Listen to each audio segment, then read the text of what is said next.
गरिरहेको जसले गल्ती गरेछ त्यसलाई कारबाही हुन्छ जसले राम्रो गरेछ त्यसलाई कारबाही हुन्छ जनताको कस्तो डिमान्ड छ कारबाही गरेर हत्केला भइरहेछन् जनताले यसको अभिमत के छ ठीक छ त्यो कुरा चाहिँ अब आउने अब सरकारको सम्पत्ति भएकोले सरकारले यो विषयमा कारबाहीको सिफारिस गरेको छ आयोगले छ यो कुरामा यहाँ कारबाहीलाई सिफारिस गरेको छ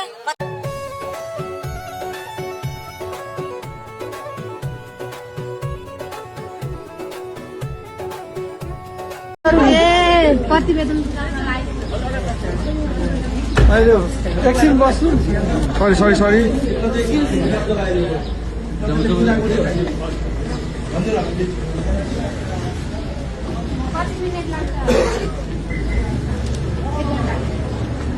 ल अहिलेको त्यो कति हो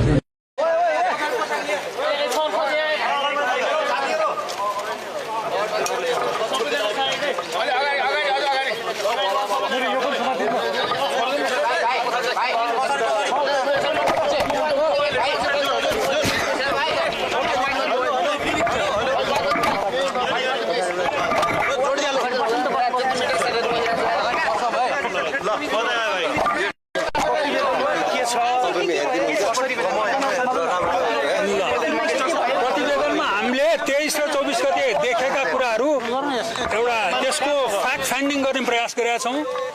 हामीले देखेको बुझेको जानेको प्रमाणका आधारबाट हामीले राय सुझाव दिएका छौँ।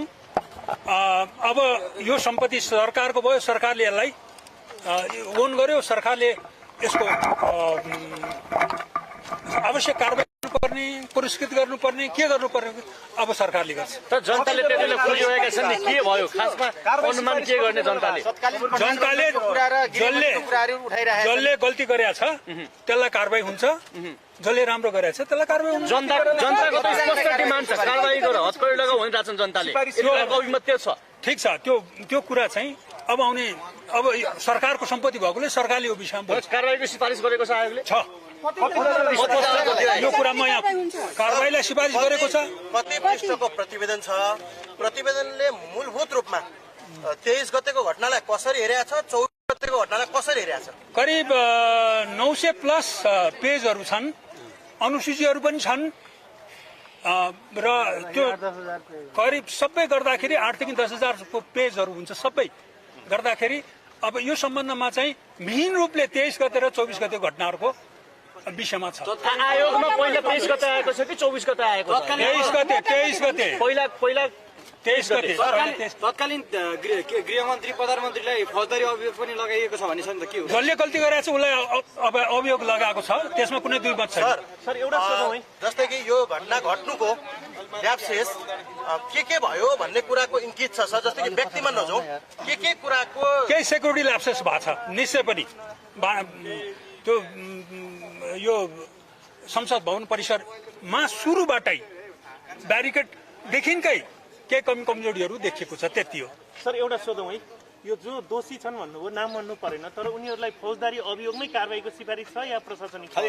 कारबाहीलाई सिफारिस छ। म डिटेल कुरा अहिले भन्दिनँ तपाईँलाई। फौजदारी छ कि छैन म भन्दिनँ। अब अहिले तपाईँले प्रधानमन्त्रीसँग कुरा गर्दाखेरि